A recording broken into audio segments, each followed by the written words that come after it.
All right, we're crossing straight to our guest now. She's on the line for us, Hannah Hopko. She's the former member of the Ukrainian parliament, and she's joining us all the way from Kyiv in Ukraine. Well, Hannah, for starters, thank you so much for coming onto the show. What do you make of Biden's recent remarks? He clearly said this, quote unquote, it's up to Ukraine when asked whether the nation needs to cede part of its territory to achieve peace and end the Russian invasion. He also says that he won't be telling Ukraine what they should and shouldn't do. So I'm just wondering, what are your thoughts about this recent statement by Biden?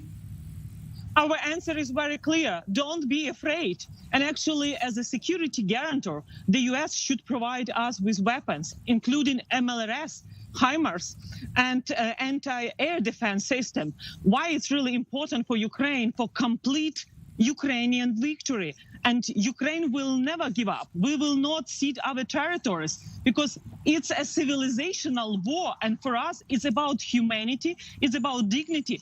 How could we cede territories when Russian occupiers, the aggressor state, which U.S. should recognize as a state sponsoring terrorism, every day in the occupied territories of Kherson Oblast region, they are raping kids and women. They are killing Ukrainian civilians, innocent civilians. So this is why for us, only full restoration of territorial integrity and sovereignty is a true Ukrainian victory, which is geopolitically in the interest of the collective West. Because Ukraine defeating Russia is a powerful signal to China not to behave like Russia in the Indo-Pacific region. So for us, I think President Biden, I'm quoting him from his visit to Poland in Warsaw, don't be afraid. So the West should follow the heroic example of Ukrainian armed forces and Ukrainian defenders who are within these 800 days,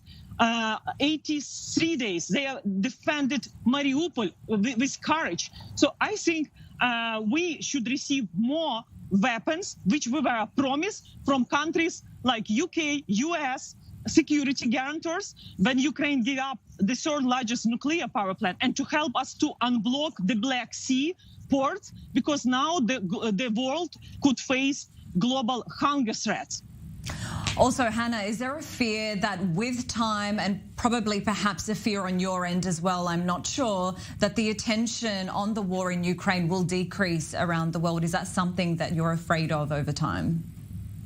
Of course, there could be fatigue of Russian war crimes and, of course, of Russian aggressor, because we see the inflation rate is hiking, also global hunger threats, heating season. But I think that we have to stop Russians by helping Ukraine to win.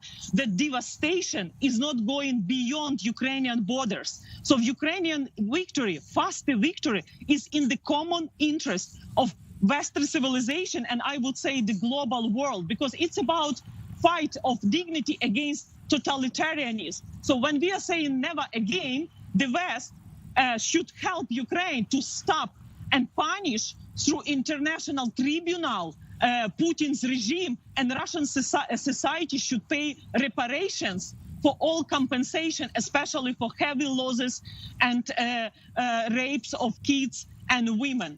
It's about justice.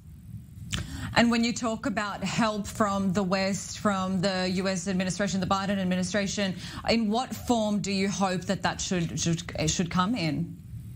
So first, the U.S. administration should recognize Russia as a state sponsor of terrorism.